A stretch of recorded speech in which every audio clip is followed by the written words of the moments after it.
Siyanamukela ohlelweni lwe-Ithala Edu Platform enilethulelwa ngezilokotho ezinhle Ithala kanye ne-Go Digital SA Foundation. Thamelani izifundo ze-mathematics, i-accounting, isiZulu ulimi lwasekhaya, isiNgisi, i-FAL, i-physical science, i-geography, ezobuchwepheshe, i-computer applications technology kanye namaklasi e-learner wellness okungukuzilolonga ngokomqondo kanye nomzimba. Lezi zifundo zethulwa nsuku zonke kusukela ngoMsombuluko kuya ngoLwesihlanu kuqala ngehora lesi-4 kuya kwelesihlanu u-4 kuya ku-5 ntambama nangoMgqibelo kusukela ligamanxe ihora lesi-8 8:30 kuze kugamanxe ihora lokuqala emini 1:30. Zithameleni futhi lezi zifundo emsakazweni Ukhozi FM njalo ngoLwesine kusukela ngo-9 kuya ku-10 ebusuku. Ningangena ekhasini lethu lika-Facebook elithi Go Digital SA_movement noma kwi-YouTube uthi Go Digital SA Foundation. Siyethemba nizolijabulela lolu hlelo oluhlose ukunifundisa futhi lulekelele kulokho enikufunda ezikoleni zenu. Luthokozeleni-ke lolu hlelo nimeme nabo bonke abanye abafundi bebanga le-12 grade 12 ukuze nabo bazuze kulo futhi nonke nicijeleke ukuphumelela kwizivivinyo zenu zokuphela konyaka.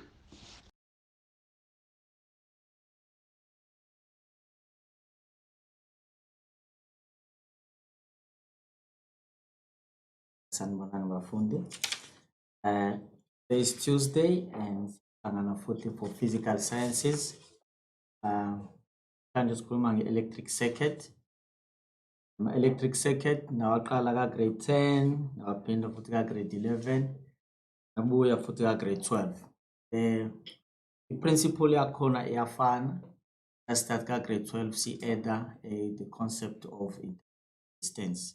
Well, otherwise yonke into isafana like ka grade 10, grade 11 and manje ka grade 12. But just to remind you about few concepts, sibele kuma definitions, khona i-potential difference.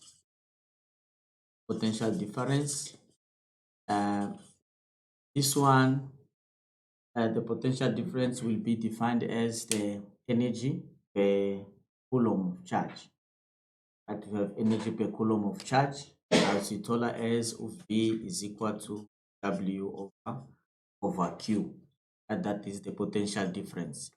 Energy per unit charge. Now, if we are able to define in EMF, electromotive force, sebenzisa the same formulas of guide for energy per unit charge.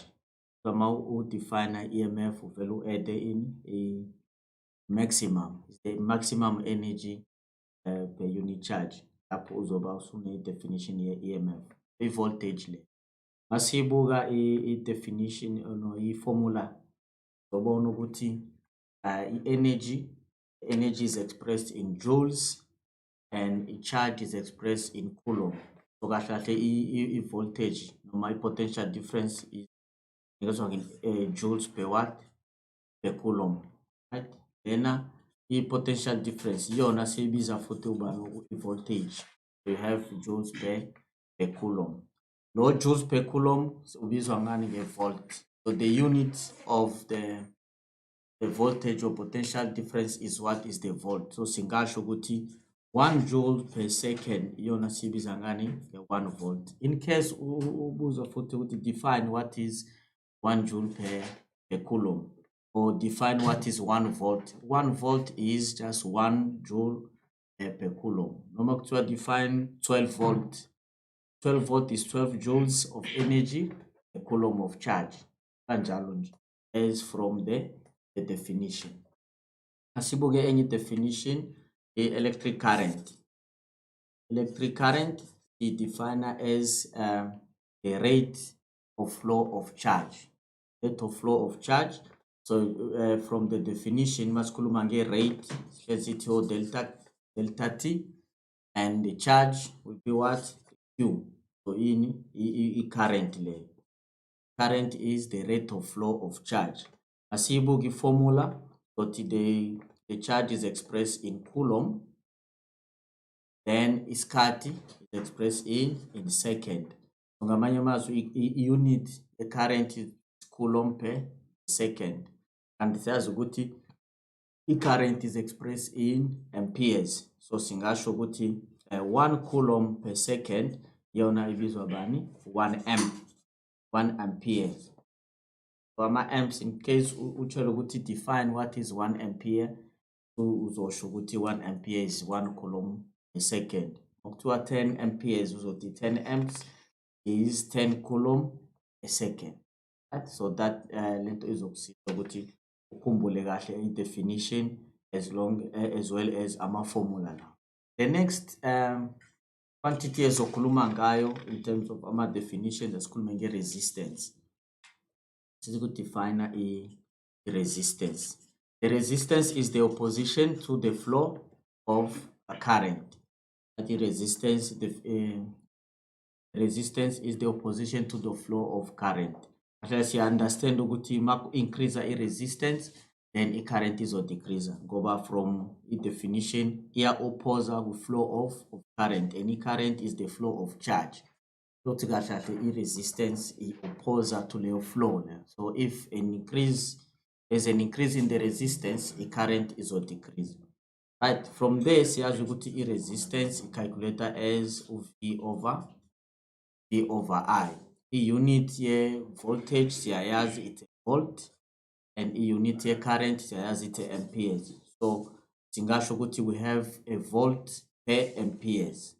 Amanye amazwi masifuna ukuthola ithini i-unit ye-resistance esibiza ngani nge-ohms.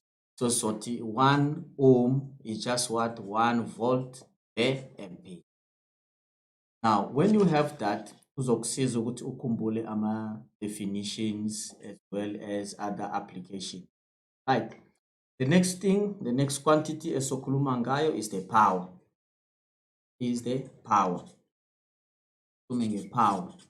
Right? I-power, the same way as I define the mechanics. The power is the rate at which work is done. Or ngala ngoba siku-electricity ungakhuluma ukuthi the power is the rate at which the energy is dissipated. So i-power ibhalwa ngathi u-W over delta T. Akushintshi lokho. So whether you define it as the rate at which energy is dissipated, the power. So lokhu singathi ukuthi masibuka nje i-energy, the energy is expressed in joules, isikhathi is expressed in second. So kusho ukuthi i-power i-unit yakhona ubani u-joules per second. So kuba sinama joules per second, singasho ngoba siyazi ukuthi i-power usually expressed in watt. So singathi 1 watt is just what? 1 joules per second. Lama questions ahambisana nale definition ahlezi aqhamuka mhlambe kwi-multiple choice when uzothiwa what is the meaning of 1 joules per second or 12 joules per second into njalo. Bese kuthiwa that which quantity does it express?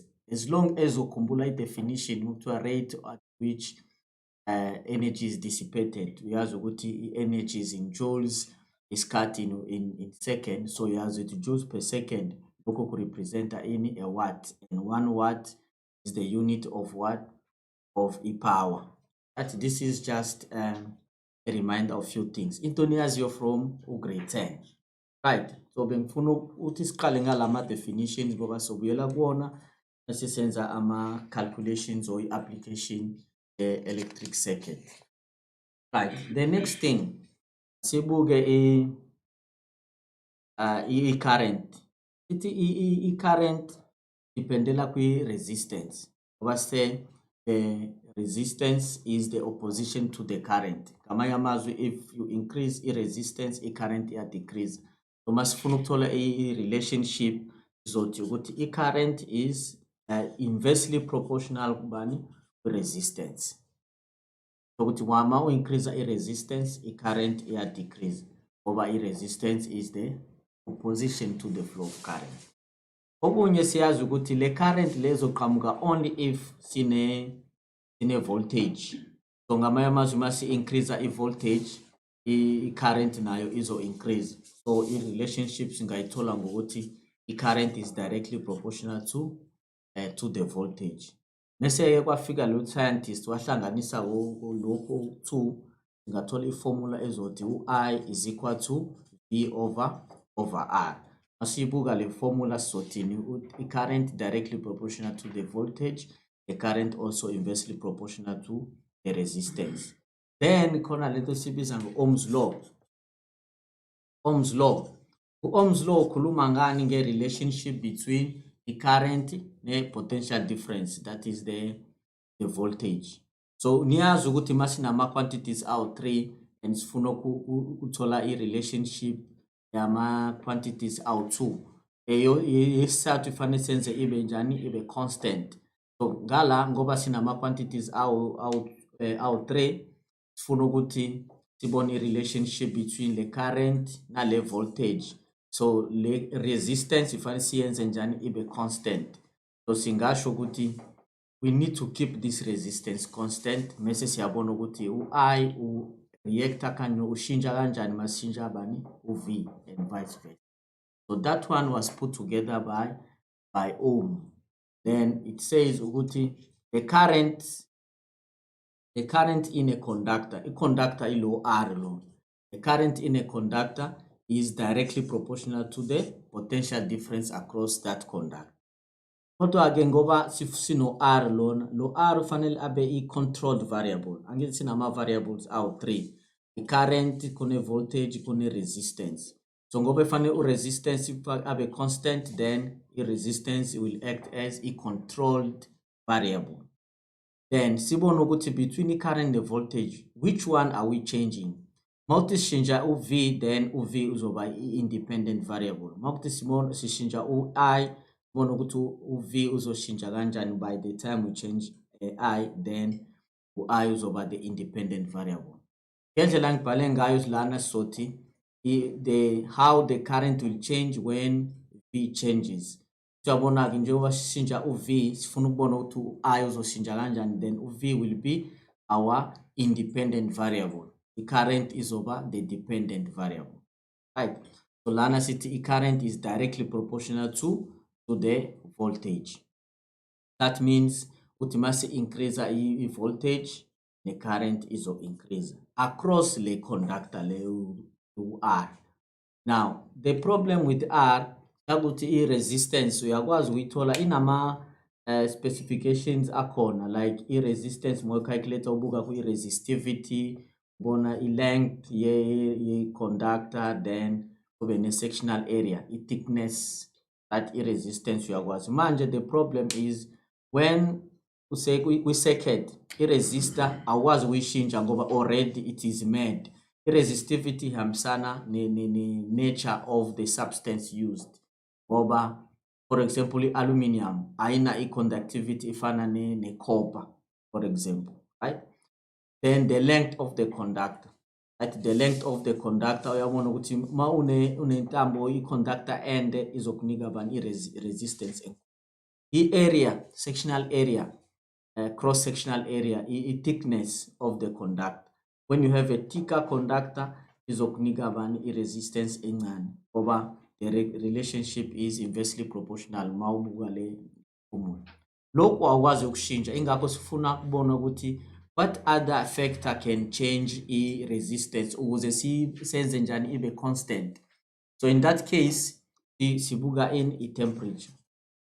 The temperature is the factor that can also affect what the resistance of a conductor. So when you state Ohm's law, panokhulume nge-temperature, right? Lokhu kuzokwenzeka only if temperature is kept constant. That is Ohm's law. Ohm's law as a law here ikunika bani 2 marks. When kuthiwa state Ohm's law, uzothi the Ohm's law state that a current is directly proportional to the potential difference across the conductor at a constant temperature. Ngoba mawushintsha i-temperature, i-resistance nayo izoshintsha, kanti lana sifuna ukubuka i-relationship between current and the voltage. But just remember that. So masibuka i-formula ye-power, una sibuyele khona kwi-power ngoba sithi power is the rate at which energy is dissipated, uthi W over delta T. Kodwa khumbula futhi sithe i-voltage is the energy per unit charge. Ngiyakubona lokho. Then kune current, i-current is the rate at which the energy is flowing, or the rate of flow of charge, delta Q. Right. Now ngifuna sibuke le formula ngala. Sibuka u-V is W over Q. Right? Masifuna ukwenza u-W abe subject of the formula. So lokuthi u-W is V times Q. Ngifuna le formula le siyibuyisele ngala ngoba u-W siyamazi. So i-power izoba bani? Izoba u-V times Q over bani? Over delta T. Mase uyibuka le formula futhi uzobona ukuthi khona lo Q over delta T. Mase uyibuka Q over delta T nanti ile formula ibuyela ngala. So Q over delta T represent what? I-current.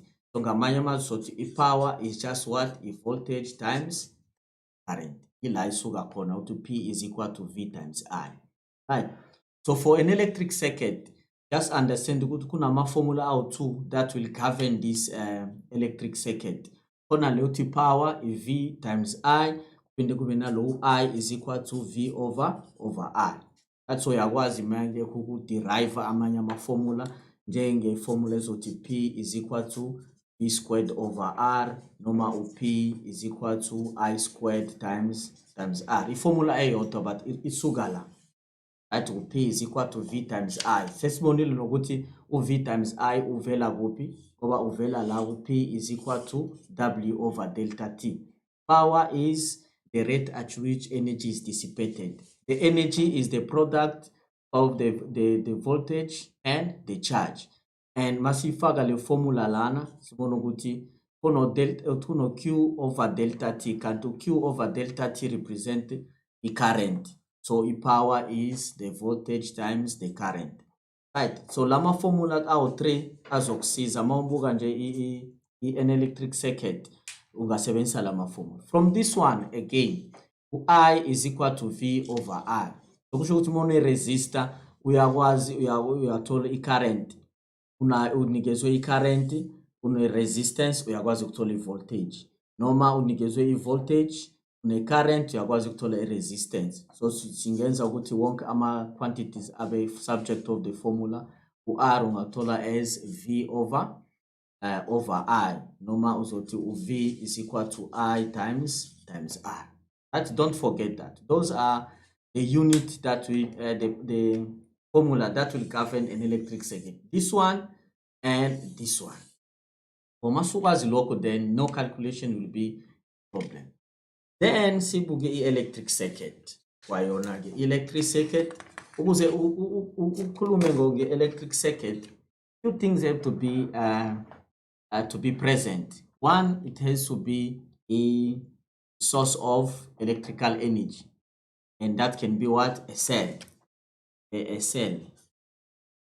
You have a cell or a battery of cells. Mawufaka ama-cells awu-2 or more, then sikhuluma nge-battery. But when it's just one, sikhuluma a cell. A battery of cells or a cell. This is the source of electrical energy. Right. Then the second thing we need is the conductor, the medium through which the energy will be transferred. Bese kuba leyo conductor ezosebenzisa, that is represented by a resistor. Anything esebenzisa i-current, it can be represented by a resistance yakhona. Right? So noma ungafaka i-light bulb, noma ufaka i-fan, noma ufaka anything uyakwazi ukuyisebenzisa, you can replace it by what? A resistor. Right? So siyibiza ngani? I-load. That is the load that you have. Uyayload the cell, your circuit, by putting what? Any device, an electric device. It's called a load, and the load can be represented by a resistor. Right? Then masibuka kanjalo ke ukuthi siyakwazi ukubuyela ngala, because the circuit has to be closed or completed. Bese ke uyakwazi uku-add ama auxiliary devices such as a switch or a protection anything oyifunayo as a protection. But the main part is the source of electrical energy, the conductor, the unit or the medium through which the energy will be transferred. Mese ubanale load. This load here is a converter electrical energy into another form of energy. Kodwa-ke fanele ukhumbule into eyodwa ukuthi this is a cell and ngiyathemba ukuthi senenze i-electrochemistry esikoleni. So for the electrochemistry niyazi ukuthi une anode and une cathode. Ama-electrons asuka kwi-anode aya kwi-cathode ayafana, so it means the number of electrons lost from the anode is equal to the number of electrons gained from to the cathode. So into yaziyo ukuthi i-current izosuka la because masikhuluma number of electrons sakhumbula ukuthi with the electrons izothola bani i-charge ngoba i-charge is the number of electrons times the charge of one electron. Masikhuluma nge-number of electrons lost by the anode, so ama-electrons azosuka la kwi-cell azolingana nama-electrons azongena la. Kanti masikhuluma ngama-number of electrons sikhuluma nge-charge, can i-charge represent what? I-current. So that means the current that leaves the cell is the same current ezobuyela lapho kwi-cell. So makuthi khona flow of current, ileyo current izosuka kwi-cell iphinde ibuye khona. So that current sibiza ngani nge-total current. Total current is very, very important kwi-electric circuit. Uma ukuthi uyakwazi ucalculate noma ukuthola i-total current, afanele wazi ukuthi asuyazi yonke into ngoba i-total current ingakuyisa yonke indawo kwi-circuit yakho ngoba iyona iqala kwi-cell iphinde ibuyele khona kwi-cell. So the total current is very important in any electric circuit. If you are able to get a total current, kuzokusiza lokho in terms of doing any calculation. Right.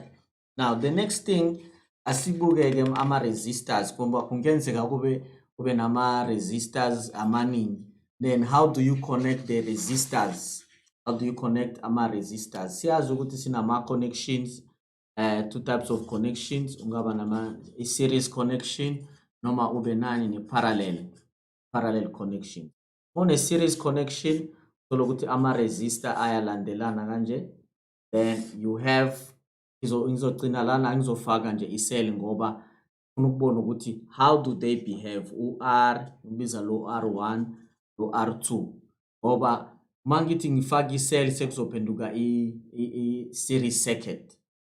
Lana kune parallel, ma connector kwi-parallel the setup will be into engine. But you have something like this.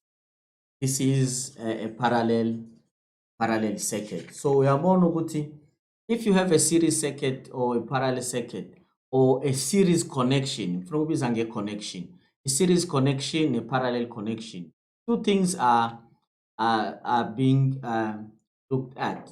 Uthola kanjani i-total resistance. Remember ngithe from i-cell ikhipha i-current eyodwa. Ukuthi kuzowenzekalani ngala in terms of ama-resistors ukuthi azoyisplita le current izophuma kwi-cell noma le current izobifana, that is not the problem.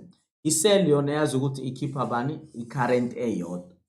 Right? Remember the current that move from the cell amuka kwi-value yani ye-resistance. Let's say i-cell yakho ine voltage V oyaziyo. Then the current that will come from that cell will always depend on what? On i-resistance. Ngoba le current lesinayo, ngoba masine i-voltage engashinji, then the value of the current will depend on i-resistance. Angisi i-cell yethu izofika vele siyahlembe ine rate yakhona ethi hlambe 1.5 volt noma ethi 9 volt, something like that. Kusho ukuthi that one is constant. The value on the resistance of the cell is the voltage is constant. Now, into sifuna ukuyothola ukuthi le current, what's gonna be the magnitude of the current ezo flow through the circuit. The magnitude of the current will depend on a resistance. The resistance khuluma ngayo, it is a total resistance of the circuit. So uzobona ukuthi masine total resistance enkulu i-current izoba. So it means the relationship here is when the total resistance of the circuit increases, the total current will decrease, and vice versa. Right. Now, then when you have this kind of resistors, lokho ke kufanele kuhlangene kunike one resistor. Ileyo one resistor ezokhiphela current ezosuka la kwi-battery. Right, kufanele uhlanganise ke manje ukuthi kuhlanganiswe kanjani. That is what you need to be able to identify. The first thing sikhuluma nge-series circuit. Asiyibuke le series circuit. In series circuit, few things we need to know. Ngoba sinama quantities out 3. Let's sikhuluma nge-current, sikhuluma nge-voltage, sikhuluma ngani nge-resistance. Asibone ukuthi behavior izoba njani when asikhuluma ngani nge-resistance. Masibahlanganisa labo 2 in series, the total resistance ngobizwa RS, US umele series. Uzohlanganisa noma uthi it's a sum of R1 R2. Makuthi une-resistor esithathu uzothi R3 and so on. So you just add what? You do the sum of the resistors. Izokunika bani i-total resistance yalama resistors that are in series. Masiza la ku-parallel. Cishe kufane but ngala sokhuluma ngani nge-inverse of i-resistance. Ngoba lama resistors awu-2 are in parallel. So i-total resistance, so the inverse ye-total resistance, so ibizwa ngo-RP, P umele parallel. The total resistance, the inverse of the total resistance of resistors connected in parallel will be what? The sum of resistors, 1 over R2, 1 over R3, and then if you have more, you add that for the same thing, right? Almost the same. Go to lana sikhuluma nge-RS, lana sikhuluma ngama-inverses. So masowenzile calculation yakho ufuna ukuthola RP, remember ukuthi it's 1 over RP, so it's not RP. Ngamanye amazwi uzothi wena u-RP wakho ubani 1 over R1 plus 1 over R2, mawukuthi awu2 enza kanje i-bracket uthi to the power -1.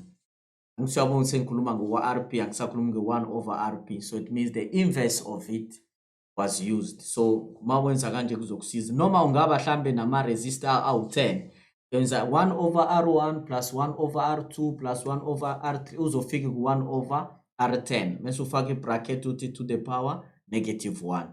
Kuzokunika bani u-RP. Right. Then that is the first one. So i-resistor, the total resistance is covered.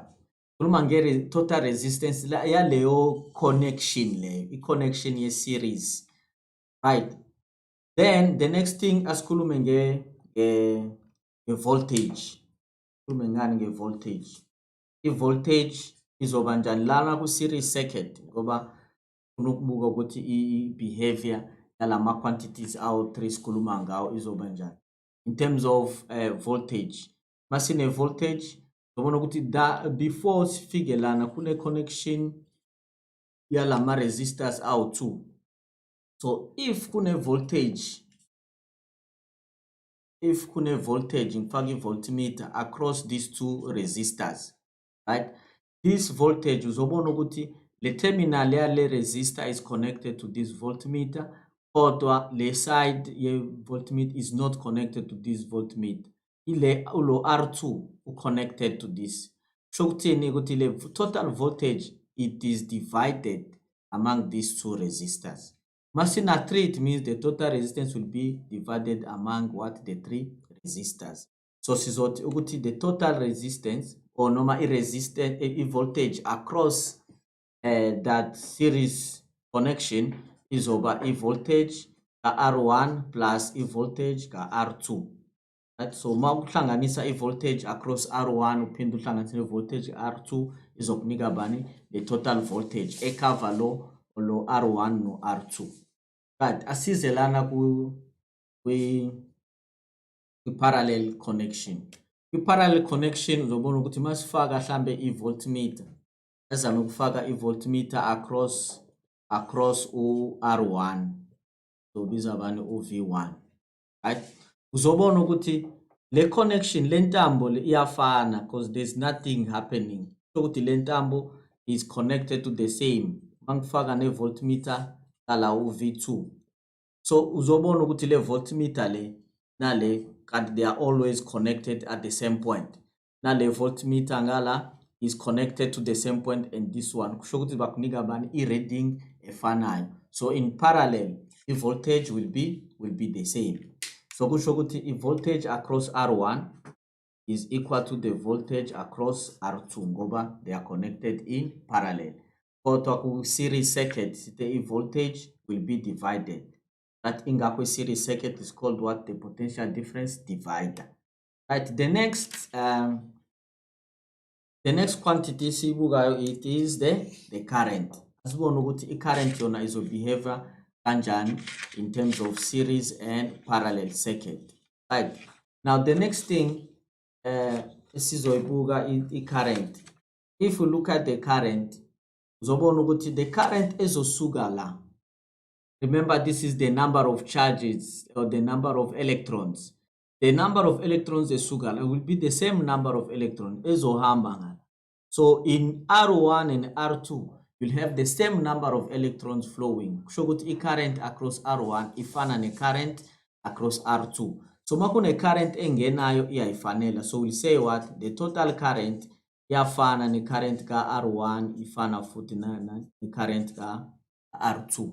So they are in series. Asibuke i-parallel. Asibuke i-parallel. I-current ezongena koni junction ethize. Means kuna two pathways. Koni indlela eshona ngala, koni indlela eshona ngala. So it means the current that comes in will be what? Will be divided. Kona kuzobe current ngala o I1, kona no current uzoshona ngala ube I2. Then u-R1 or R2, i-value ke-current izodependent ukuthi which one has a greater resistance. Remember ngaseqaleni sikhuluma ukuthi a greater resistance will allow what? A smaller current. So maguti i-current, the total current is divided. So ukuthi mohlanganise current in R1 ne current ka R2 uzokunika leyo total current engena kuleyo parallel connection. Right? So the total current is the sum of the other current coming in. I-resistance over ne current enkulu ile resistor izoba a value encane. So once you have that, then no electric circuit will give you what? A problem. Right? So kuluma parallel circuit, sibona ukuthi the current is divided. Ingakho i-parallel circuit ibizwa ngani nge-current divider. I-series circuit ibizwa ngani nge-potential difference divider. Right? Now, let's look at some electric circuit. Let's look at some electric circuits so that we understand what is going on. Right now, e-connection kungenzeka ukuthi ube ne series circuit like this one. Une voltage imbize logo R1, lo abe R2, lo abe R3. Then ufuna ukudweba any circuit izokunika u-R1 bese uno R1 no R2 benubani no R3. These two circuits here, they have the same number of resistors. Le inama resistors awu 3 na le inama resistors awu 3 ayafana kodwa i-circuit yokuqala i-series circuit. A series circuit. Kule series circuit kona le part yokuqala that is connected in series with this. So lena it's a series circuit with a parallel branch. Right? Lena izoba i-parallel circuit enani ena series branch. Right. So this is a series circuit with a parallel branch. This one is a parallel circuit with the series branch. So into efanele sikhumbule ukuthi i-current ezosuka la khona ube ukwazi ukuthola ukuthi le current shokuthi ite total current ngoba sikhuluma nge-current ezosuka kwi-battery. The current yabo le current iyafana ne-current zohamba ku-R1 kusho ukuthi uma ukwazi i-current ka-R1 leyo current leyo is the total current of the circuit. Le current izoze ifike la then iyasplita le current so kuzongena i-current ku-R2 na current ku-R3. So uyabona ukuthi i-current izongena ku-R2 ayisalingani ne-current ezongena ku R1. The current in R1 ubani i-total current ngoba iyona i-current futhi iphuma bani kwi-cell. Then leyo current isuka ku R2 izoza ngalana ibuyele ngala kuhlangene futhi mase kuhlanganisiwe ikunika futhi the same current efana ne-current esuka kwi-battery. You still have what the total current. So anywhere in the circuit mangifaka i-ammeter ngala the current izo-reada lana izofana ne-current ezo-readwa ngala izofana ne-current ezo-readwa. And those current are representing what the total current of the circuit. Kusho ukuthi mangazi ukuthi i-current ka-R1 it simply means sengiyazi i-total current of the circuit. But just remember that. Gala is the same thing. The current ezosuka la. That is the total current. Anything around here, mangifaka voltmeter, ammeter ngala izokunika i-current, i-total current. Kodwa mayifika lana iya split. Once it split, then i-current yala ayisafani ne-current, total current, noma i-current zothola ngala ayisafani. It was split from this point. So the same current uzobona ukuthi masedlule ku R1 izobuyela ngala nalo uzodlula ku R2 no R3. So ukuthi current between ezohangena ku R2 iyafana ne-current izongena ku R3 ngoba ama-electrons afana. The number of electrons will be the same. Mase buyela ngala sekuhlangene futhi. That let's say ngino 5 amps ongena ngala kungene 3 amps ngala kungene 2 amps. What the current has split. Kodwa mase buyela ngala kuzongena u3 kungena u2. U3 plus 2 bani u5. Singene ngo5 siphuma ngo5. So the current is still the same. So anyway here, right, Leo current Leo is the total current. A total current is the same current ezongena futhi na kwi-battery. So you still have what? The same current. Right, so those are a few things that you need to remember makhuluma nge-electric circuit. Right. Now, asibuke isibalo esodwa ezosiza ukuthi si understand kahle. Let's say we have the voltage hlambe u6 volt, then sine resistor lana hlambe u1 masithi let's see 2 ohms, then ibe no R2 ibe no R3 hlambe lona uzoba 5 ohms abe 4 ohms. Just an example. Right, then mase kuthiwa calculate the total resistance of the circuit. Laba u2 they are in parallel. So ukuthi fanele sibahlanganise basinike into eyodwa as RP. That is the resistor, the total resistance in parallel. Right. Ma calculate the total resistance in parallel. Senza ubani 1 over RP is equal to 1 over R2 ngala kwi example yethu over plus 1 over R3. Uyakwazi ukuthola i-value masisebenza mathematically, right? Sithole i-common denominator kuzoba bani u-R2 times R3. Masisebenza ngala siya divide nalo kuzoba u-R3 dana sibe nobani no R2. So masithi siyabhala kahle sothola ukuthi izokunika u-R2 plus R3 over R2 times R3. Angisi lokhu kuyibani 1 over RP. So if 1 over RP is equal to R2 plus R3 and R2 times R3, you want to numerator in a sum, the sum of the resistors at the denominator in a product. So lena this one represents about 1 over RP. So masifuna RP senza njani inverse of the value that we have. So we just have to flip up this one. So no RP. Then ngala siyakuphendula futhi numerator izobe denominator ibe numerator. So bano no R2 times R3 over R2 plus R3. So ito izoba lula in terms of calculating the total resistance of two resistors connected in parallel. Utunga sebenzisa bani kwi numerator wenza product, kwi denominator wenza bani I sum. At the product over the sum. So if we example here to calculate the total resistance here about 2. Well, it's 5 times 4 over 5 plus 4. The product over the sum. So that will be 20 over 9. That's 20 over 9. So when you have 20 over 9, you bring about 2,22. So the total resistance of the parallel 2,22. Now the total resistance of the circuit says so add manje bani u2 ngoba lo R1 is in series kulaba u2 in total. Masanga so RP sithola bani 2,22 so plus 2. So the total resistance of the circuit will be what? 2,22 plus 2. Right? Manje sikhuluma ngani total resistance. Total resistance of the circuit will be 2 plus 2,22 and that will be 4,22 ohms. Right. I-level resistance le izokhipha bani i-current kwi-circuit. And siyazi ukuthi i-current kwi-circuit izokhishwa bani i-value ye-resistance.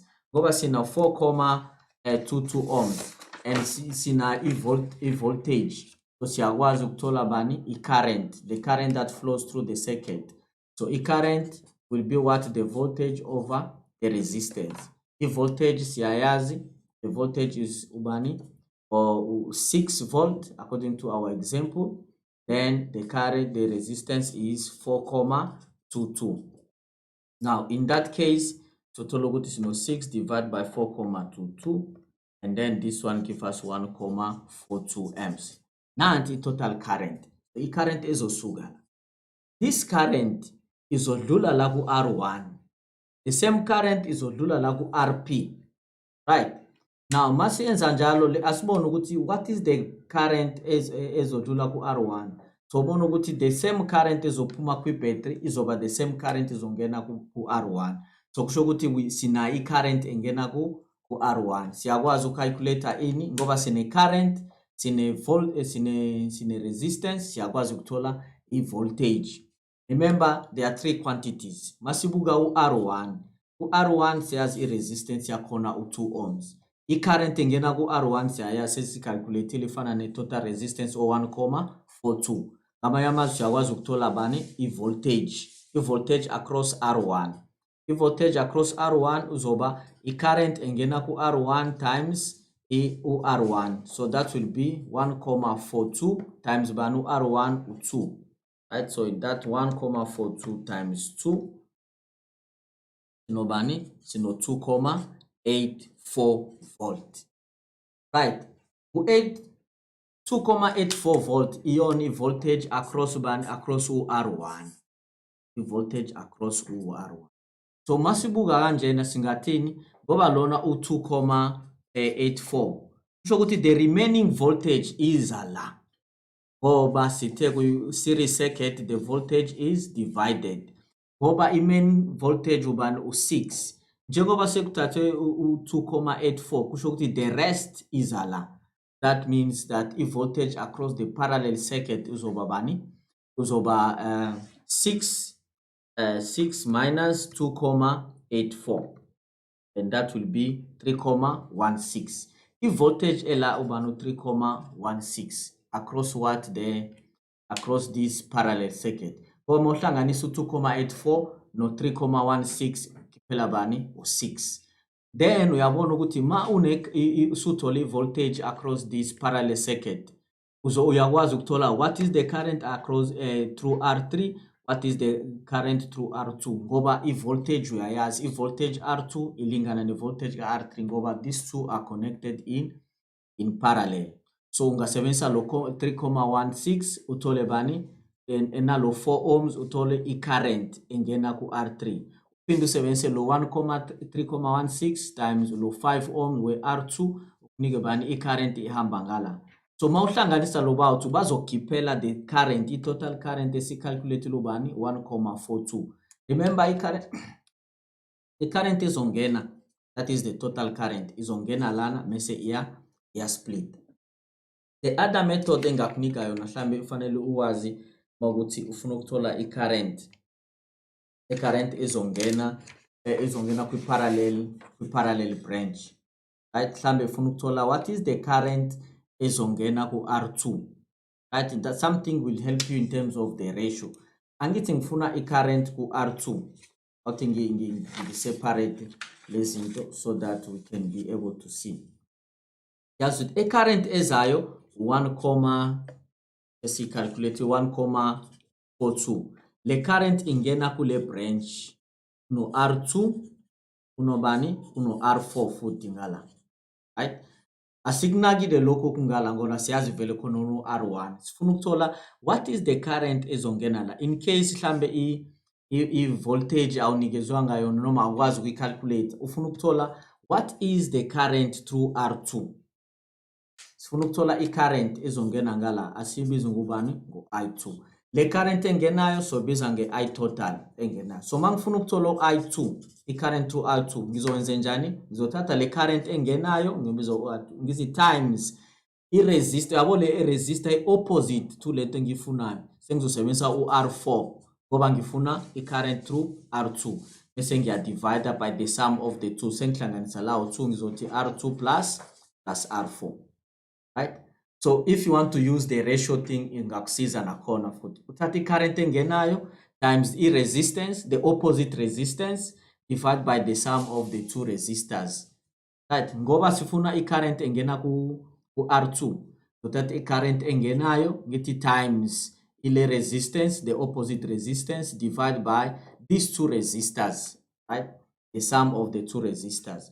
This simply means that mangifuna i-current engena ku resistor number 4. Ngizothatha i-current engenayo, then this time ngoba ngifuna i-current ku 4 ngizosebenzisa le formula le resistor ephezulu of R2 times the sum again R2 plus R4. Kuba lula kanjalo, right? But it's a simple process where kufanele uthole i-voltage and you can be able to calculate it. Right? So when you have that, make sure you understand into yenzayo ukuze uthole i-current engenayo ngala ku R4 noma i-current ingena. Unganaki ukuthi njalo itsifane kube i-total current. Kuya depend ukuthi i-current engenayo ukuthi isuka kuphi, that is not your problem. As long as uyazi ukuthi ina anti-current engena kule parallel connection. Uzothola kanjani i-resistance or noma i-current ingena ngala noma i-current ingena ngala. The good thing ukuthi from the exam guidelines nizohlezi nikezwa ama-resistors awu-2 kuphela, not more than that. Right. Now let's look at how ama-resistors will affect the total resistance of the circuit. Ma unama-resistors that are connected in series. That no R1 ngibe nobani no R2. Right? Mangi eda i-resistor esithathu, the total current izoyenza njani? The total resistance izo increase. If I increase the number of resistors in parallel, the total resistance increases. Masiza kwi parallel circuit. Ngino R1, then ngibe no R2. So calculate abani I total resistance. Mangi eda I resistor, I increase the number of resistors in parallel. The total resistance will decrease. Ito fanuwazi yonge total resistance in series. Uguti, the total resistance in series is greater than the greatest value. Ese ngihlanganisa hlambe u10 ohms nani no 6 ohms ngiphinde ngibe no 20 ohms. Sengizolindela ukuthi I-total resistance calculate will be greater than u20. Angisi u20 umkhulu kunabo bonke, so that will be greater than that one. Mangihlanganisa ama-resistors in parallel. Kambe lona u10 ohm, lona u6 ohm, lona uno 20 ohms. The total resistance will be smaller than the smallest. The smallest wabo bani u6. So mangihlanganisa total resistance will be less than 6. Always it's like that. So we understand that if mangi eda I resistor in parallel, ya decrease I total resistance. But mangi eda I resistor in series, ya increase I total resistance. Right? So that's one thing you must know. And maskuluma nge resistance, always remember ukuthi leyo resistance iyona idefine I-current engenayo. So the current is inversely proportional to leyo resistance. So umbuzo ovela ukama ukuthi what will happen if the resistor R2 burns out? Siyabo lo R2. Mawuthi ususheli lo R2 siyawukhipha ku circuit. Masukhipha ku circuit means we decrease the number of resistors in parallel.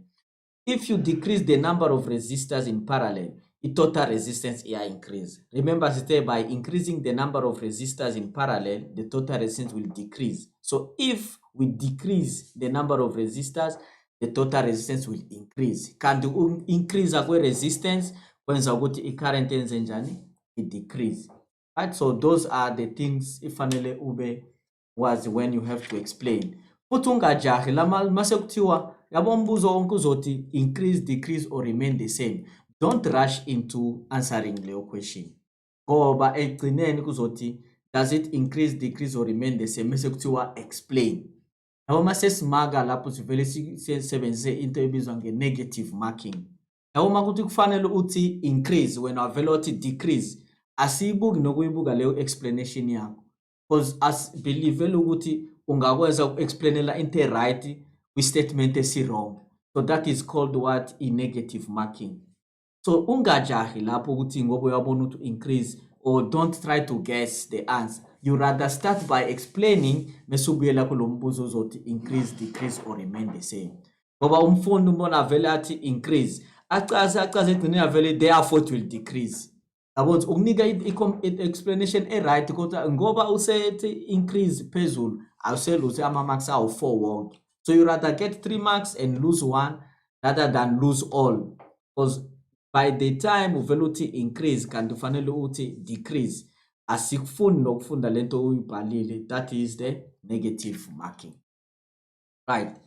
Now the next thing isizokhuluma ngayo ngoba lana ngisakhuluma ngendaba grade 10 grade 11 ama-second ka grade 12 si-introduce lento ezobizwa ngani nge-internal resistance. Internal resistance is that resistance found what? In a cell. Now the cell on its own, a cell that is there now, sine resistor mhlambe R1 singisebenzise the same circuit. The resistor R1, R2, R3 kanjalo connectiwe, right? Then uzobona ukuthi i-current izohamba isukela kwi-battery iphinde ibuyele khona the same current, the total current. Then at the end le cell lena ine resistance ephakathi. That's why sometimes mawubona i-battery uvela ukuthi iyashisa i-battery ingoba nale battery nayo inani ine internal resistance. So masebenzisa leyo internal resistance ngamanye wasizothi sesinama resistors amanye azo-adda, so singavele sifake lo internal resistance omncane kanje, right, inside the battery. Then sekubani sekunolalo R1 kunalo R2 kube nani no R3, right? So masibuka kanje, it simply tells us that leo internal resistance yesel it is in series with what? The rest of the circuit. Ngoba i-current izoqala idlule kulo R, lo R omncane, that is the internal resistance, iphinde ize ngala. So you'll find that ngoba sikhuluma nge-voltage being divided kwi-series circuit, le voltage ela kwi-cell it will be divided, halfway uzosala la kwi-battery. That will be called what? A V lost. That one will be a V lost.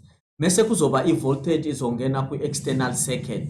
Le izongena kwi-external circuit sibiza ngani u-V external. Lokhu kuqhamuka kwi-cell, then uzobona ukuthi ngesikhathi i-current ayingeni, there is no circulation of current, u-R vele akanalutho ngoba asikwazi ucalculate i-voltage sine resistance singenayo i-current, right? Ngoba from this point uzobona ukuthi masifuna ukuthola lana ikhona i-current ihambayo, sesine current izongena kulo R siphinde sibe nani nalo R wakhona. Already the product of the current and the resistance usinika bani uV. That V will be called what? UV lost.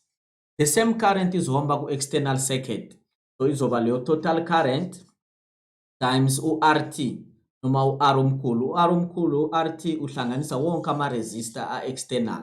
This one will be what? UV external. Now le voltage nale mawubahlanganisa uV lost nalo V external, kusinika into sibiza ngani? Nge-EMF. EMF is the voltage uzokwazi ukuyimeasurisha across the cell when there is no current flow. Ngoba makuthi there is no current ehamba kusho ukuthi nalo R akana i-voltage drop. Ngoba for us to have uV lost, uze sithole uV lost ifanele kube khona i-current. Ngoba lo current uzothi times i-resistance, the internal resistance uzokukhiphela bani uV lost. So if there is no current kusho ukuthi no V lost akekho, right? So this V lost izodependela kwi-current ngoba internal resistance of the cell will remain is constant. So uzobona ukuthi u-V-lost ma increase, then kusho ukuthi i-current increasile nayo ukuthi i-V-lost increase. Then ingoba the EMF of the cell does not change, is constant. If it is constant, then increase i-current. Kusho ukuthi lo V-lost uzo increase. Ukuze si maintain lo EMF constant, kusho ukuthi lo V external uzowenze njani? Uzo decrease. So you have that relationship. Now, mawubuka i-relationship singakwazi ukuthola ukuthi every time when the current increases, the V-lost will increase and the V external will decrease. So siyakwazi ukwenza i-graph izothi masino V ngala sino current ngala. When the current increases, ngoba siyakwazi ukuyi-break down sizothi E is I times R. Lo R represent the external resistance, the total resistance of the circuit, plus I times R. So uyakwazi ukwenza i-maths. So I into R plus R. Noma so EMF is equal to V, UV external, plus what? UV lost. UV lost UV ukwi-battery. Then sobona ukuthi by every time u increase I, le part le ya increase. If it increases, lo uzo decrease ngoba lo constant. Right? So ngamanye amazwi sobona ukuthi every time u increase i-current ya decrease abani i-voltage. So you'll have that one. So yabona ukuthi ma extrapolate le line uzofika kule point le the y-axis kwi-voltage. So uzobona ukuthi at this voltage, at this point, i-current ubani u0. So this part here represent abani EMF. Ngoba i-current is 0. Remember, my current u0, then there is no voltage lost. So EMF is the y-intercept. So in that case, siyakwazi ukusebenzisa le formula futhi siyenze bani sibhale like this straight line, because we know the equation of the straight line is it y is equal to mx plus bani plus c. Kona sobona ukuthi yini internal resistance. Masibuka the graph, the y-axis uv, right? So singafaka uv lana, then sifuna ukuthola i-gradient yalo. I-gradient asiyazi. Masibuka the formula is the EMF, and sibona ukuthi EMF represent bani y-intercept. EMF is equal to, then you have UV external plus what? Plus I times R. Right? Ngoba UV we want to represent y asenze i-substitution. So zothi UV is equal to, right? EMF, the EMF is the y-intercept. So zothi times E, then lo IR uzosinika negative IR. So where the V is representing the Y, the V represent the Y, the negative R represent what? The gradient, represent M, and then you have the I ngoba that is the x-axis, X lona, this one is the y-intercept ubani, that will be a C. Right? So you can also work out in that way. Right? So mawubuka le formula yakwazi ukwenza noma ini ezokusiza ukuze wenze ama calculations. So namhlanje bengifuna ukunika nje le theory yakhona, so that next week mase sibuya ke sowenza izibalo and just see through everything else. Kodwa for today, this is what you just need to know. Into esele just ama activities and so base writing electric circuit. Siyabonga, asibonane next week. Same place, same time. Siyathemba nifunde kahle nasithokozela isifundo sethu sanamhlanje enisethulelwe ngezilokotho ezinhle Ithala libambisene neGo Digital SA Foundation. Thamelani ke futhi esilandelayo ngesikhathi sifanayo. Ningakhohlwa ukumema nabanye abafundi bebanga le-12 ukuze nabo basizakale kulolu hlelo. Uma ninemibuzo noma nifisa ukuxhumana nathi, ningasithinta ngokufaka imibuzo yenu kwinombolo yethu ye-WhatsApp ethi 068 151 1072. Mfundi, ungakhohlwa ukubhala isifundo obuza ngaso ngaphambi kokubhala umbuzo wakho. Angiyiphinde inamba yethu 068 151 1072. Siyabonga.